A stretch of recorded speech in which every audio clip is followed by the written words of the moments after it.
What's up, people? Welcome back to the channel. Thank you so much for joining me. So today we're going to talk all about cue points. Now, before I start, if you could do me a huge favor and hit the like button down there, it'll help my algorithm so more people can see this video. And if you don't subscribe, please subscribe. So anyway, let's talk about cue points. Cue points are a beautiful thing. It's something that our forefathers, or the older DJ gentlemen from back in the day didn't have. They didn't have those. When you mix with records, when you mix with CDs, you better have gotten that shit right. You had one cue, with a CD. You had to hit the cue, you had the cue set, and that was it. But there was no other cue points after that. And with records and all the rest, I mean, you just had to drop it. You had to drop it at the right time, and that was it. There was no jumping through songs. Like, this is a cool, newer, right, the last 15 years technology that came out, and it's a super fun thing to utilize. And there's a lot of cool things you can do with it that our DJs that came before us or just, older or whatever couldn't do. So I'm going to teach you how I set my cue points. I'm going to go into some basic stuff, and I'm also going to go into a couple of advanced features that can help freshen up your sets. Now, before I jump into how I set my cue points and stuff, I just want to make sure that you understand phrasing and how to count bars and stuff. So a bar is a 4 count, right? So 1, 2, 3, 4, that's 1 bar. So typically when you're counting bars and stuff, that's kind of how you want to set your cue points so you can time out your mixing the correct way so the phrasing's correct. What I mean by phrasing is the timing of your mixing. See, when you're mixing a song, you want to mix into the next song, and you want the next song to start at the end of a particular part of the first song. For example, you're mixing a song and it's during the chorus. You don't want to get out of that song until the end of the chorus, because people are probably singing the chorus. If you get out of the song too early or at an odd time, it just throws people off. You don't have to be a DJ to know that it kind of throws you off. You're jamming, ain't no mountain high. And then it goes to the next song. It's like, whoa, bro. There's exceptions to this. You're doing word plays, you're doing routines, you're doing fun stuff. But generally speaking, you want to make sure everything's phrased correctly. With that being said, you mix out of the chorus. As soon as you're out of the chorus, you want to make sure the next song starts then. You don't want to have a dead air kind of gap where there's no music. It's just the intro or just the instrumental. You want the next song, verse or chorus, to start as soon as you mix out of the first one. This is something that so many DJs get wrong. It's crazy. Veteran DJs that have been DJing for 30 years, I see them doing live sets and stuff, and they get this wrong. They don't have their phrasing correct. And it's something that is so crucial to making your mixes flow and sound right. But now we know what that stuff is, let's dive into cue points. So the first thing I want to talk about is an intro edit, right? So, because there's different songs, different song structures, so there's different kind of cue points you might want to put on different songs. So let's say you have an intro edit of a song. For this example, we're going to use Run It by Chris Brown. This intro edit is an 8-bar intro edit. So again, 1, 2, 3, 4, 1, 2, and it goes through 8 bars. When I have an intro edit like this, I do about 3 cues at minimum. So the first cue is going to be at the beginning of the intro, right when the song instrumental starts, to start mixing, right?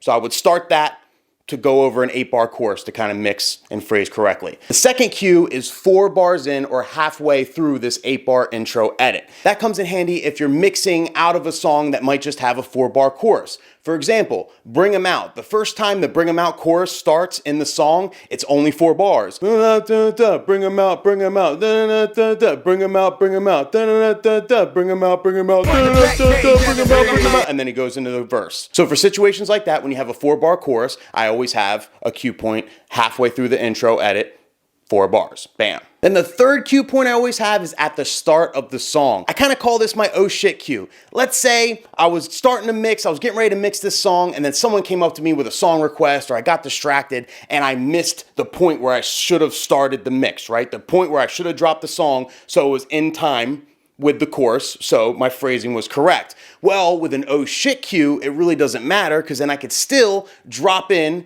the intro, and then as soon as it's supposed to come in, I use the oh shit cue to start the song right away. I'm going to show you an example of this right now. When the pimp's in the crib, drop it like it's hot. When the pigs try to get it like it's hot. Pop it like it's hot. Pop it like it's hot.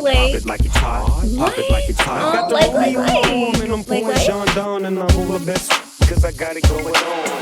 Let me talk to you. Now for original songs, the original versions of songs that don't have like an edit, like an intro edit or anything like that, generally speaking, I have at least 2 cue points on that. It'll be the start of the song, right? So the start of any instrumental the song has, like when it starts. And then the second cue point is kind of also like my oh shit cue point, and it's the start of the words. So I have that there just in case I'm off or I get distracted or whatever, or I mess up my mix for some reason. I can still start the words right at the end of my next song going out to keep my phrasing in check. Another cue point to consider with certain songs is a cue point at the start of the chorus. Sometimes you don't want to start with the verse. Some songs kind of have a slower type of whatever verse and you want to just hit them right at the chorus. So you have that cue point, you know you can jump to the chorus at any time, or when you're mixing it, bam, go right to the chorus, and then people go crazy. You know, if you're playing, I don't know, Everybody by Backstreet Boys, maybe you want to just go to right to Everybody instead of, oh my God, we're back again. You know what I mean? Because the chorus hits a lot harder than the verse, you know, but it just depends on your style of mixing. All this is super subjective and kind of how you want to do it. But with certain songs, you know, if you think it would work better to start with the chorus and you don't have a chorus first edit, make a cue point for the chorus and then remember to hit that bad boy and bam. Another tip is when you're making your cue points, try and rename them. It'll remind you what they are. When I rename mine, sometimes I put the lyrics so I know like where it's going to start because I can picture it in the song, right? So like the first like 3 lyrics, I'll type in there as the cue point, and that's the cue point. It starts on those lyrics. So I know kind of how to bring it in there. Sometimes I'll mark it by bars. This might be a 4-bar cue. This might be an 8-bar cue. It might just be a 1-bar cue. You know what I mean? Just so I know how to do it without having to listen to my headphones. You know, if you're mixing quick, you might not have time. So you can write those in there and it gives you like a little cheat sheet so you know what the cue is, and then bam, you can confidently hit it. And it helps you from getting confused with your cues. If you have a lot of cues on songs, like some of my songs might have 6 or 7 cues because of different little things I do, nothing's worse than hitting the wrong cue. It's a train wreck, literally a train wreck. Now, a little more of an advanced tip to kind of freshen up your sets. You can do a cue point maybe at the beginning of the verse or chorus and use that to kind of creatively go into that. So instead of letting the song just play and go right into the verse, you can use that cue point and scratch or maybe, you know, play with the cues or whatever, like stutter it in and make it a little different, right? Rather than just playing it over. I'm going to show you an example with that I do a lot of times at weddings with It Takes Two.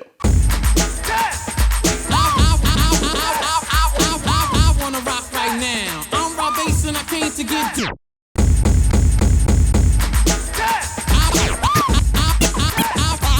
I wanna rock right now. I'm Rob Bass and I came to get down.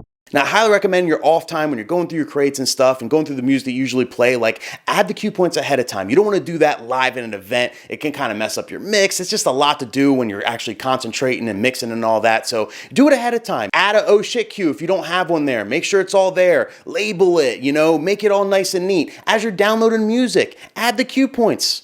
Add them, make sure they're right, you know, make your little notes, have them all set ahead of time so you're set, and when you go to mix, it's just going to be like breathing. It's just going to be easier. You're going to be able to jump from one point to another. You're going to be able to save your ass if you get distracted, all that stuff. So thank you so much for watching this video. If you have any questions, feel free to leave it in the comments. I'll get right back to you, and I'll see you guys next one.